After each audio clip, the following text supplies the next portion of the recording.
Where, after all, do universal human rights begin? After World War II, it was clear that the horrors of the war should never be allowed to occur again. Founded in 1945, the United Nations sought to prevent future atrocities by affirming, in its foundational charter, faith in fundamental human rights, the dignity and worth of the human person, and a commitment to promote better standards of life in larger freedom. In the years that followed, member states of the United Nations strived to develop the human rights provisions of the Charter and capture them in a single document. It took 3 years to agree on a common vision. On the 10th of December, 1948, the General Assembly of the United Nations adopted the Universal Declaration of Human Rights as a common standard of achievement for all peoples and all nations. Still, it is the first step in a great evolutionary process. It is the first occasion on which the organised community of nations has made a declaration of human rights and fundamental freedoms, and it has the authority of the body of opinion of the United Nations as a whole.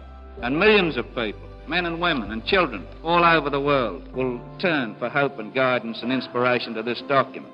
While history alone can determine the historic significance of an event, it is safe to say that the declaration before us may be destined to occupy an honorable place in the procession of positive landmarks in human history.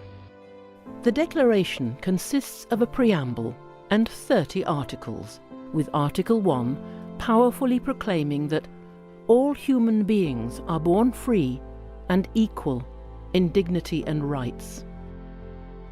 No discrimination, right to life, liberty and security, no slavery, no torture or cruel, inhuman or degrading treatment or punishment, equal protection of the law, no arbitrary arrest, detention or exile, fair and public hearing, no arbitrary interference with privacy, right to freedom of movement, right to seek and enjoy asylum, right to a nationality, right to marry and to found a family, right to property, freedom of thought, conscience and religion, freedom of opinion and expression, freedom of peaceful assembly and association, right to take part in government, right to work, right to rest and leisure, right to food, clothing, housing, medical care and social services, right to education, right to participate in cultural life.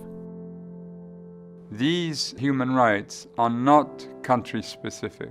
They are not a reward for good behavior or particular to a certain era or social group. They are the rights of people of every color, from every race and ethnic group, whether or not they have disabilities, citizens or migrants, no matter their sex, their class, their caste, their creed, their age, or sexual orientation.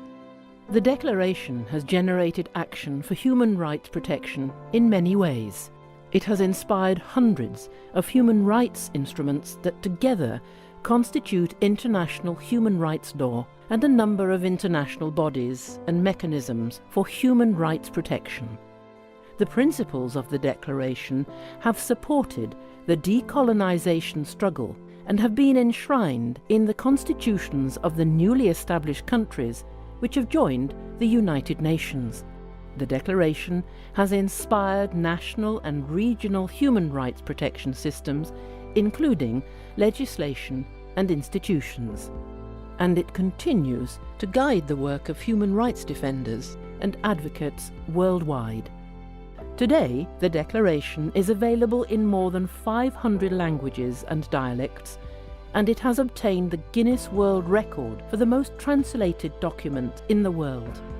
The 10th of December, the day on which the Declaration was adopted, is celebrated each year as Human Rights Day. The Declaration emphasizes the relevance of human rights in our daily lives. Where, after all, do universal human rights begin? In small places close to home, so close and so small that they cannot be seen on any maps of the world.